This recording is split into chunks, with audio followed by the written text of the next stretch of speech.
to talk about our favorite movie soundtracks. Like, what movie soundtracks, like, there's certain movie soundtracks you buy, and then when you listen to that soundtrack, every song in there reminds you of the movie.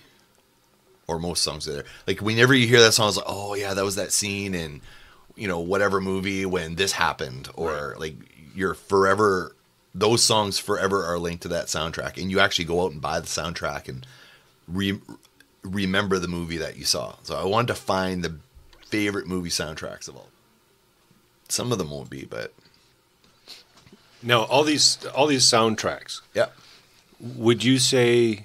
In your list, would you say that they're all from, say, the 80s, more the 90s, more in the 2000s? Because mine are more in the 80s. Sure. Because movie soundtracks were really important back then. Back then, yeah. I think so, way more important than now. I'm just looking at mine. I have two... I have some that are early 90s, which I kind of still lump in with the 80s, I guess. Right. Most of these are from the 80s, except for a couple of exceptions. Okay. So, top of your head, gut instinct, favorite movie soundtrack? Top Gun. Ah. Yeah. Danger Zone. As soon as I hear that, it's like, yeah. All right. Turn and burn, baby. I'm going to pull it up here. Let's see what songs are on here. Top Gun soundtrack. All right. And the one where I don't know if you can see the one where they're singing by the piano in the bar. Oh yeah. So Danger Zone. Yeah. Mighty Wings. I don't remember that one from Cheap Trick. Playing with the Boys. Oh, I don't like that song. Lead Me On by Tina Marie. I don't remember that song in the movie. I don't know either. Take My Breath Away. Berlin. Yeah, that was a massive freaking hit. That was a big one. It's funny because Berlin was that band that did this song, but before that they were, I don't know if you don't call them techno, but it was kind of like new wave music, kind of like Howard Jones and Till Tuesday, and not Till Tuesday. I'm trying to think. They're like a one-hit wonder band, or no? They actually did it. Like they had a song called "Sex I'm a," and through the whole thing she's singing, I'm a freak, and like it's all like dance music. Like a Sinead O'Connor type thing? No. Like, when the soundtrack came on, Berlin was on it, I got all excited. Oh. And I'm like, oh. There was Hot Summer Nights by Miami Sound Machine. Okay. And then there was a Through the Fire, Top Gun soundtrack by Larry Green. Don't know who that is. Destination Unknown by Marietta. And then there was the anthem. Do you know who's playing a guitar there? I don't know, but I get goosebumps. Yeah. Steve Stevens, Billy Idol's guitarist. Ah, yeah, cool. Steve Stevens is a genius for sure. Like Twister. Did you see the movie Twister? Yes. Did you hear the soundtrack? Because I remember the Van Halen song. Yeah, because it was like Van Halen. I went, oh yeah, that really sounds like, and it was cool. Albums. Anything he touches, let's see what's on there. Just awesome. Twister album soundtrack. Let's see what's on here. Oh, they don't have. Oh, it's not listed. They don't have it on here. It might be. Is it listed under something different? Maybe. No, but you don't have. Because I think that was the ending credits. You talking about the Van Halen song? Yeah. Humans Being. No. It wasn't a one that's been on a record. This was totally. Oh, here separate. we go. So was it? So the thing to keep in mind is there's always a score and there's always a soundtrack. We're talking soundtrack. So the actual... Oh, unless it's a... Okay, so here we go. We got Humans Being by Van Halen, Virtual Reality by Rusted Root, mm-hmm. Tallulah by Tori Amos, Moments Like This, Alison Krauss, mm-hmm. Darling Pretty, Mark Knopfler. No. Miss This by Soul Asylum. No. Broken by... Belly's on here. Broken by Belly. That's a good tune. No. Howl by Lisa Loeb. Melancholy Mechanics by the Red Hot Chili Peppers. No. Shania Twain. It's weird because Van Halen weren't doing soundtracks. They might have had songs on soundtracks, but they never did soundtracks. Yeah, but they did it for this. I don't know what the story. I wonder what the background. I'd be curious to find out what the background is on that tune for that show. Yeah. Like, did they say, you know what, can you guys do something with this? Or did they just kind of show up one day? Someone's uncle's, nephew's, cousin's, third, whatever. They're a gaffer in the movie. Someone who knows somebody. I don't know. Who knows? Yeah. How that all. It's interesting. I was like, throw some more at me here. I've got Forrest Gump.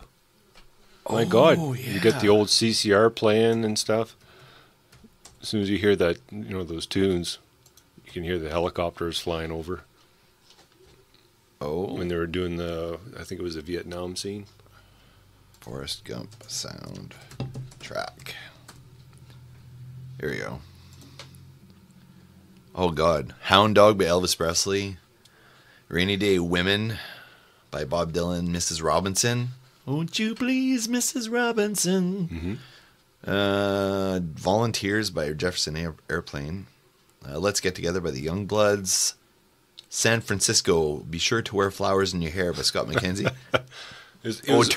Turn by the Birds. Okay, yeah. Oh, yeah, I remember that, yeah. Aquarius, Let the Sunshine In. Yeah. Everybody's Talking by Harry Nilsson. I've Got to Use My Imagination by Gladys Knight and the Pips. On the Road Again by Willie Nelson, yes. Yeah. That was quite a few. That's a good soundtrack. Yeah. Yeah. Then, of course, there's the Guardians of the Galaxy. That's a couple of tapes, a couple of albums worth of tunes, wasn't there? Well, they released 2 of them, right? Well, but they actually did release it on cassette, too. Like an actual cassette? Actual cassette, yeah. Because it was a mixtape on a cassette. And after they phased them out. Yeah. They came back. Yeah. Like vinyl now. Yeah. I don't know why they did that. I don't know. They like the hissing and popping sound. I don't know. Yeah. Yeah, that's a good one. Here, I'm going to throw one of mine out here. I think if I had to pick a soundtrack that impacted me the most, probably Pump Up the Volume. Because that is like one of my favorite movies of all time. 80s movie. Yeah. Yeah. Yeah. Pump Up the Volume. That was in the same era as what, Pretty in Pink and what's that other one? Those high school movies. It was the first movie. It was this. Well, they don't have it on here. Awesome. Well, I do have the soundtrack here. Pump Up the Volume. It's not available. There you go. Oh yeah, so he was his voice. Leonard Cohen's voice was what drove Happy Harry Hart on, which is the main character. It's what kind of drove him to to be who he was. Hey, no more Mr. Nice Guy! That's from Pump Up the Volume, and so is this one. Talk hard! Yep, Talk Hard. Talk Hard. I don't know if I've seen that movie. What was it about? It was about, it was really about the first podcast, which is, I think, why I decided that I really wanted to do podcasts was because of this movie. This movie had a massive impact on me, and which is why I like the soundtrack so much. But it was a movie about a pirate radio station. He had some gear to be able to, pump his show out to catch the. I don't know how. It kind of sounds familiar. This isn't the same one where they had the ship out in the middle of the ocean. No. That was pirate radio. I think it was. I think so. Yeah. That was a good movie was a different too. one. But basically, they find a frequency they can use. Right. 102.7 or whatever that they can use. Right. And they're not following the FCC regulations. They're just putting a show out there. Oh, okay. So, which is what podcasts are. Because podcasts are released on the internet, they don't have to follow FCC rules. They don't have to follow any regulations. Right. Like what we do is not over the air. It's not over the air. Yeah. So there was no rules. It was pirate radio. So what he was doing essentially was a podcast because he would play songs. He'd grab songs from his dad's record collection, so Leonard Cohen and stuff like that, and he would actually put the record on. You hear that, and it would play the song. Start the song. And he would talk though. He would talk about stuff happening at school, and somebody killed themselves today, and he just like talk about shit, right. like real stuff instead of there's going to be a sale today at Super Value. Like he wouldn't do stuff like that. He was doing there's no commercial. No one was paying him. It wasn't like airtime was going to be it was full of honest radio, which right. you don't have because everything's corporately sponsored, right? Course, so it was really the first podcast, and he played music that people actually wanted to hear as opposed to what is programmed. Because the thing you got to keep in mind on radio, it's all sponsored, right? Right. It's like, it's sponsored by Sony Corporation, so it's only going to be Sony songs played on the radio station. Right. Or it's Virgin Radio, so it's only going to be songs, artists that are on Virgin Radio, and only the ones they want to push, not the independent artists. Right. So he was playing independent artists. So he played, interestingly enough, when the soundtrack came out, a lot of the best songs from the movie were not on the soundtrack. Because of that reason, because this was a movie that was funded by a corporation that wanted to put this movie out, right. and they wanted to showcase their artists. They didn't want to. So interestingly enough, on the soundtrack itself, there is not one single Leonard Cohen song. Wow. We can't sell Leonard Cohen. Leonard Cohen wasn't. He was an indie darling at that point. Right. And he sold songs to others that others re-recorded. So his version of Everybody Knows in the film, right, it's not in the soundtrack. And there's another song called If It Be Your Will, which was the crowning moment of the movie for me. It's when the movie really connected with me. I was going to see if I could find that one. That one particular song, from him? Yeah, Written If It Be... That wasn't performed by him. This was just written. No, it was actually performed by him in the movie. Okay. Anyway, in the movie, I guess I'll spoil it, but it's old. There's a point where... Okay, pause or here or fast forward, please. Yeah. There's a point in the movie where somebody kills himself. Okay. And he listens to the show, and he'd have people call into the show, tell me your problems. Well, somebody's trying to get me to touch his penis or whatever. and he's like... I need... Oh, jeez, I don't know if I can do his voice now. I used to be able to do his Happy Harry Hart-On's voice. Because he had a radio voice, and right. he kind of talked like that when he was talking to his dad. But when he was Happy Harry Hart-On, he was like, he had the radio voice on. Different persona? Bigger...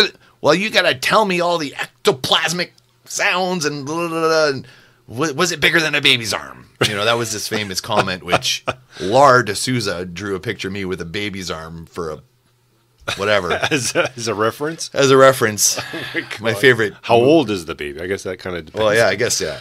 But it was one of the guys that calls in to his show, because people would call in, students they'd call in, and they all kind of rallied around this guy because he was the voice of their generation, because it was a school, and I could relate to this. I felt that it was a school where all the students were held down.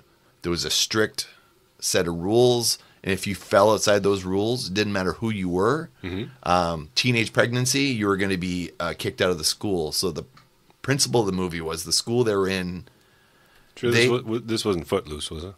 Well, similar. Yeah, but it's similar. Like the schools back in those days, all prim and proper, all religious. We can't have this, we can't have that. We don't want to, corrupt our young people. Well, what the thing was is they were getting grants for having the best GPAs and the best this and that. So if they had a student that wasn't meeting that criteria, they would kick the student out quietly, right? Because they didn't want to hurt the grant and funding they were getting. Mm-hmm. So anyone that was the least bit weird, they were kicking out of the school. Oh, and he was exposing this right on his show.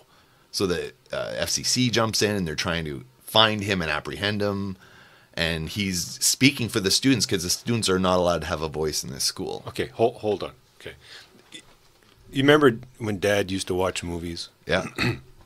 And there'd always be a part on that's so fake. Look at that. Look at and you didn't really. You were too interested in the movie. You didn't really care about all that stuff until you got older and you kind of noticed things. Like, well, that's not even realistic.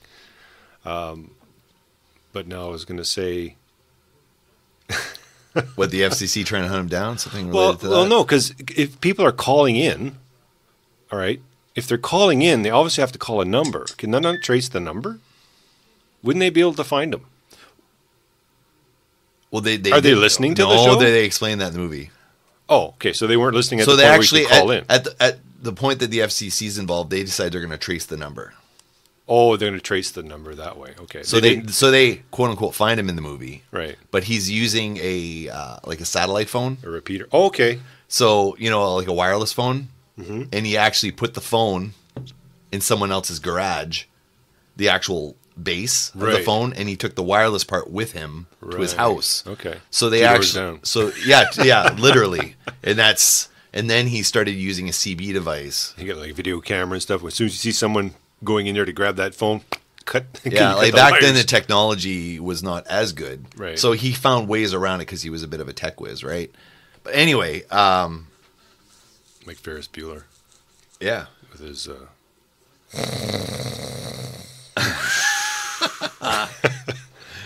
So I actually created my own Pump Up the Volume soundtrack. You created your own. Yeah, I actually found all the songs Okay, you that were created- not on the soundtrack but were in the movie. Okay, I see. But he was playing music that's banned on the radio and that sort of stuff. So, the FCC came, oh, you can't say the F word. Well, what word's that? The F word. You can't use the F word. What word are you trying to say? So they actually call the I think the city Is that the school Dire counselor. Straits F word, or is it the No, traditional F the word? traditional for unlawful carnal knowledge. Ah, okay. And they actually would call like people on the school. They would call him. He would call them and pretend to be something else. Oh, I just want to find out about your curriculum at the school, and he'd get them to admit to some of the wrong things they're doing. It was a great movie, and that soundtrack totally did it for me. Well, that's another one I'll probably have to watch now. Yeah, it's I don't know, that soundtrack's awesome. I think I did watch it years ago, but I don't know if I was actually paying attention to the whole movie as I was watching it. So In my top 5 movies of all time, it's often been number 1, but it's always a top 5. oh, cool. Yeah. I'm gonna go one more and then Ferris Bueller, no, Ferris Bueller's pretty good. The Breakfast Club. Oh yeah, Breakfast Club. That's probably the most well-known soundtrack. my second favorite one though is The Crow. You ever see The Crow? Brandon Lee. I remember seeing The Crow when it came out years ago. I never really kind of went back to it to see what the track was. The Christopher Crow brought us back in time. Oh, here we go. It was I think The Crow was one of those first soundtracks where they really started trying different things. So and this also introduced me to a lot of music I wasn't listening to at the time. Come on. What it's were you got a listening slow at build. the time? I was listening to hair metal. Oh, But to start a soundtrack with that song, it sets the tone for the entire soundtrack. This is a soundtrack that was really well put together. I almost swear it sounds like 9 Inch Nails put this soundtrack together, and maybe they might have. But this was my introduction to bands like Helmet and Pantera was on here. The Rollins band, like Henry Rollins. 9 Inch Nails was on here. Jesus and Mary Chain. This is around the time that I discovered a lot of these bands. And I don't know. It's awesome. Wow. But the bands that have a depressed bent to it, I guess. Where grunge. songs are it was kind of grunge. Actually, Is that when it first started? well, this is 1994, so grunge was like 90, 91 where it really hit the mainstream. So now that's So this kind was of, like right in the middle of an all offshoot that. of it. Yeah. Yeah. But it was interesting because they actually mix bands that aren't the same, but actually tonally have a similar quality. No one would ever mix The Cure with Pantera.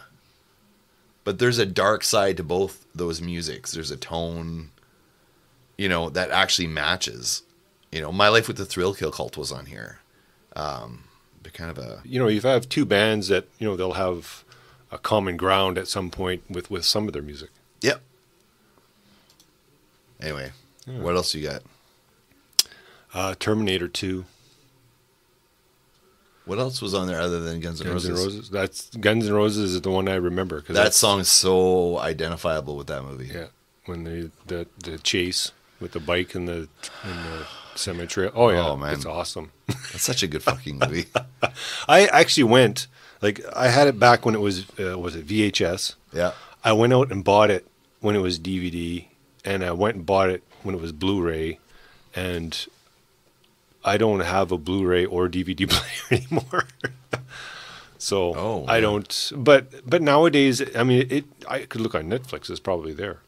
No, it's not actually. No, Nope. or I could find it. Yeah. It's not hard to find. Yeah, true. But in Blu-ray, I'd love to be able to watch that. But I don't have a surround sound stereo. To Oh yeah, listen because the through it. sound in that movie, I don't know if it won. It must have won an Oscar for sound or something. I'm thinking it might have. Oh yeah, you had But to the turn it sound up. in that movie was Yeah. surreal. Like James Cameron broke. Like he must have invented stuff for that movie because it just visually the sound.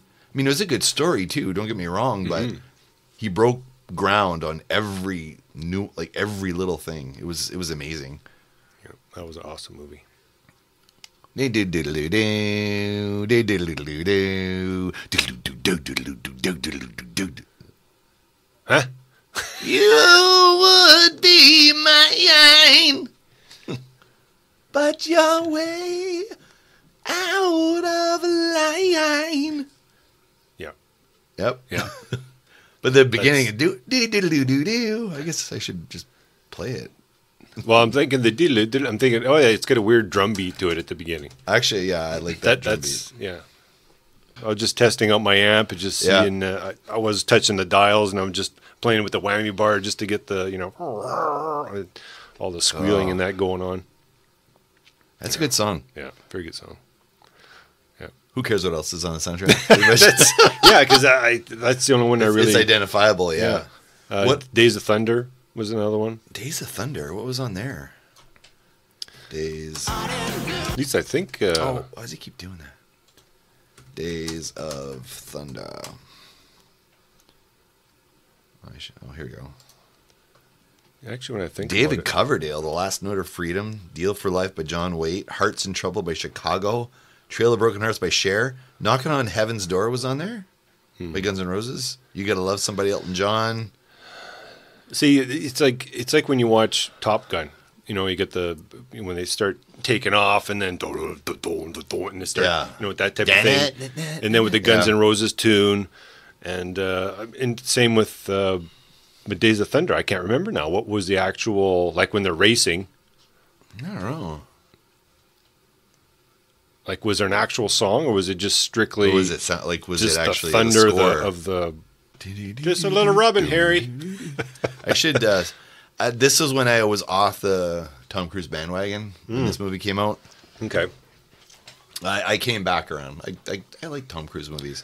he's good movies. I have not seen any of his. No, they're good. Yeah, I've seen. Oh no, I should say I saw the first one, but I've never seen the other ones. I didn't like the first one. Second one was okay. The third one, total comedy, Yeah, unintentional. is that the one where he broke his foot? No, that was the latest one. Because there's like 5 or 6 movies now. Yeah, it's like Rocky movies. Yeah, yeah. No, they have a Rocky and it's on good. the I've TV. we just saw the recent one. It was good. I started to hate Tom Cruise because everybody loved him, and that's why I kind of started to dislike him. Because like he was playing the same character, and he's playing the character that all the girls like. You know, Yeah, he was just playing. I really liked Katie Holmes. Is it Katie Holmes Katie he was married Holmes, to? yeah. And she was in that show 40 Dawson Creek or Creek? something. No, 40 Creek. 40 Creek. That's the Canadian version of the show, eh? Eh. They're up in the Alberta minefields, and they're drinking 40 Creek. Yeah, Yeah, I really liked her.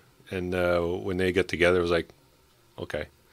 yeah, that was really weird. And he was like super smitten. I think he was on Oprah. Was it Jumping up and Oprah? down. Was That Jumping actually Up and hurt. Down? That's when his career started to falter because they made memes out of it and everything, and he was mocked for that. Like, what's wrong with you? Like, she's half your age, or whatever. Oh, it was. really? Well, yeah, she was like 25 or 26 years old, and he's 40 some. At the time, Well, that's it was show just business. kind of really weird. And Yeah.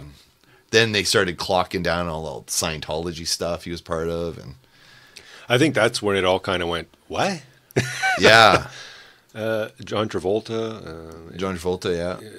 And then that one from King of Queens, she was in it, and then she said, Oh, yeah. yeah, enough of And this. she's trying to expose. And then, yeah, trying to expose him, and then she kind of got blackballed. But I got one more. okay, Single soundtrack. off of a particular movie, 90s. Yeah. 90s, yeah? Yeah. Like a more... This movie came out when the grunge scene exploded. Now, without telling me the actual movie, would I know it? Do I know this yeah. movie? Oh, yeah. For sure. Okay, so I give think me so. some hint. The movie had Matt, Damon? LeBlanc? LeBlanc, no. Oh, he was in Matt Rumble. Damon. He was in Rumblefish. He was in Something About Mary. He was the bad guy in Something About Mary. Matt Dillon. Okay. There you go. Matt- Now, it was a movie done by, let's see here. The movie was put together by, he was a writer from Rolling Stone, Cameron Crowe, and he wanted to do a movie about Seattle, okay. and he wanted it to include Seattle music. Makes sense, yeah. Yeah. So he actually got Chris Cornell was in the movie. Okay. He also, Matt Dillon was in the scene, Okay. and his band was Pearl Jam before they were Pearl Jam. Was it called Pearl Jam? No, it was called Citizen Dick, I think. How do you get Pearl Jam out of that? Citizen Dick, yeah. So the band included Eddie Vedder, Stone Gossard, and Jeff Ament. And at the time that the movie was being made, the Seattle scene had not exploded yet. So there's no Nirvana on this soundtrack. Does not sound familiar at all. So, okay, so here's the premise. Singles is the original soundtrack album, blah, blah, blah, primarily focused on the ascendant Seattle grunge scene of the early 1990s. Let's see Wikipedia, what Wikipedia has to say about the film.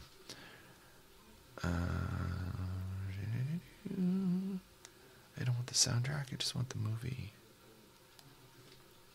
Singles. I don't know how to describe this film. There you go. I've heard the name. It's an American romantic comedy film written, co-produced, and directed by Cameron Crowe and starring Bridget Fonda, Campbell Scott, Kira Sedgwick, and Matt Dillon. Mm-hmm. The plot. Singles centers on the precarious romantic lives of a group of young Gen Xers in Seattle, Washington at the height of the 1990s grunge phenomenon.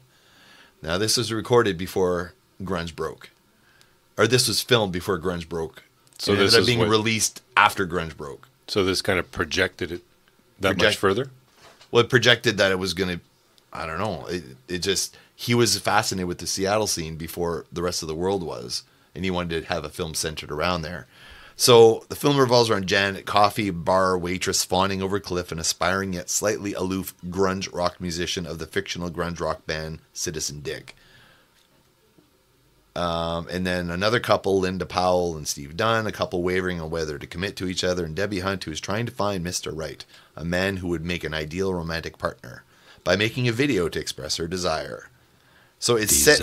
So Singles is the name of the apartment complex they live in. They're all singles. They're all bachelor apartments, and they all live in this complex. Oh, like Friends. Except they're all single apartments. Like they're not 2-bedroom apartments. They're Okay. they're called singles. I Right. think that's the idea. Everybody gets their own bed. So it was good, and I don't know. I really liked the movie, and when the soundtrack came out, it was the first time they actually showcased a lot of clubs in the scene, and it's interesting because there's no Nirvana or anything like that in there. It's the bands that were big there at the time, which was Soundgarden, Alice in Chains. Right. These are the ones who created the path. Yeah. Right. Like they're the original, like, for some people, the songs on this soundtrack broke them to that band. They saw Alice in Chains perform this in the movie, go, oh my God. Who is that? And Who's this? Let's take a look. Yeah. and So this helped propel some of the bands, because Nirvana broke. Right. But then people are like, well, what's this sort of Seattle? Now there's Seattle scene, but what's the Seattle scene? What bands? So they featured a lot of bands that were. They just look up the soundtrack and then just start looking at. Well, back then the internet was not what it is now, so I'm not too sure. there was no way you had to buy a soundtrack to hear. Yeah, Led Zeppelin and Plant and Page. Oh yeah, because they're in the audience and they all had special suits on. Yes, and then they had. I remember this. Yep, and they were playing this song. Oh yeah, that's right. Iheart was playing a couple tunes. Yeah. And, oh my God, they just nailed it. I'm trying to remember. Were they impressed? I think they were. I think you'd be hard pressed not to be impressed. Oh yeah, yeah. I mean that new band that's out now that sounds like Led Zeppelin. yeah. Oh yeah, Greta Van Fleet. Yeah, very very solid band. You can tell their influence is like.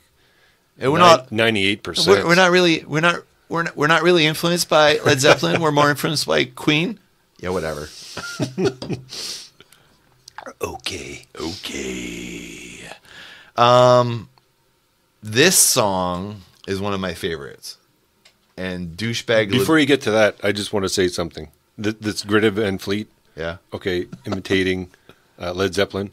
I want to see a band emulate Van Halen. I want to see a band who takes the tone. Everyone's doing tone. You know, they search for the tone. They're always changing their amps, changing their tubes, changing their speakers, changing their strings, anything that they can do to try and get that tone. If there's that many people out there trying to chase that tone, is there not a band out there that actually has tried to emulate that style of music?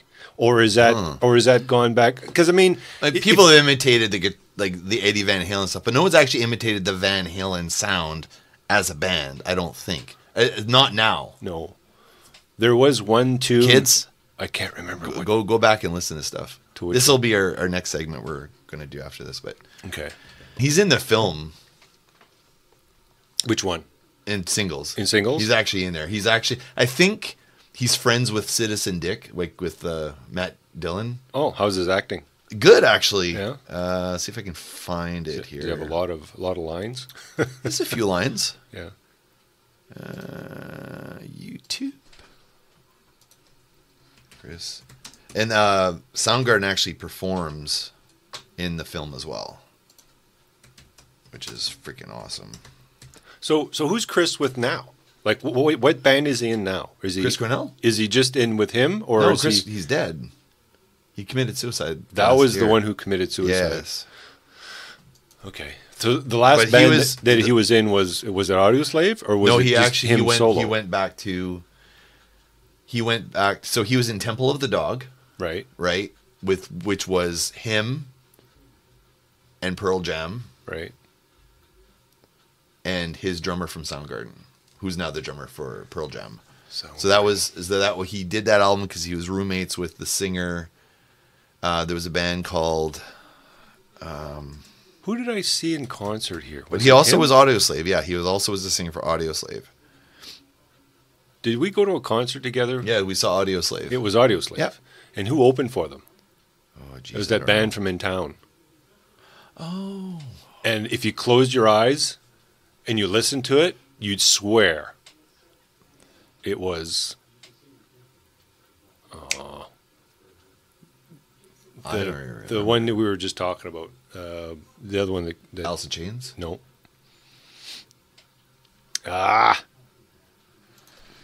Internet, help us. The guy who OD'd. Wayland? Scott Wayland? No. He's married to the girl singer. Hart? No. The girl singer. Oh, Levine? No. I don't know if there's going to be a record of this. Nirvana.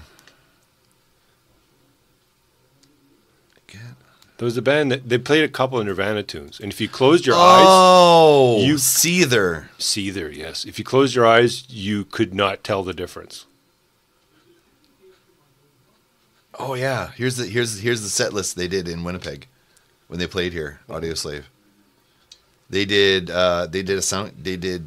Soundgarden covers. Right. Audioslave did, so they did Rusty Cage. Yeah. And Spoon Man, and then Yeah. Yeah. And then they did they did 2 Rage Against the Machine covers. Right. Because Audioslave the band is Rage Against the Machine. Right.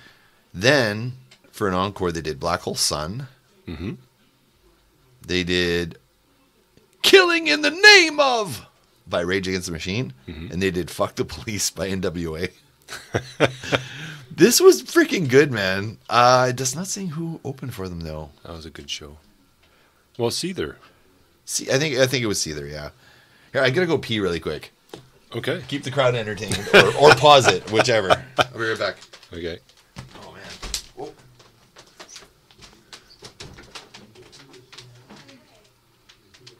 Mm-hmm. Studio time. Yeah, it was Seether. I'm pretty sure it was Seether. Yeah. You're talking about. Yeah. I remember that now. Yeah, I was like, who the hell is this? Yeah, that's very good. Didn't they play a lot of it was almost like AC/DC-ish type Yeah, it was sound? very. Yeah. Yeah. I think that sounds about right. See, they got one for AC/DC. They got one for Led Zeppelin. Well, there's that. We may have to do something for Van Halen. Oh, yeah. Zap-a-doop-doop-doo! There you go. Zibba-zibba. Zibbity-doo. Zibbity-zoppity. What is that? Zibbity. God damn it. How does that line go? I ain't got nobody. Nobody cares for me. Hummily bibbly zippily boopily hummily bibbly zippily bop. I ain't got nobody. Nobody cares for me. Nobody cares for me. I'm so sad and lonely. Sad and lonely. Sad and lonely. Nice. Give a chance for me. I ain't so bad. It's a bad day. Little love song. I'm just about as hoarse as he sounded when he sang. I'm all sweating now. Whew. Okay. Mm-hmm. So we said I have a bit more time, if that's okay. Yeah, hey, let's fill her up. So, yeah, those are his favorite soundtracks. Okay.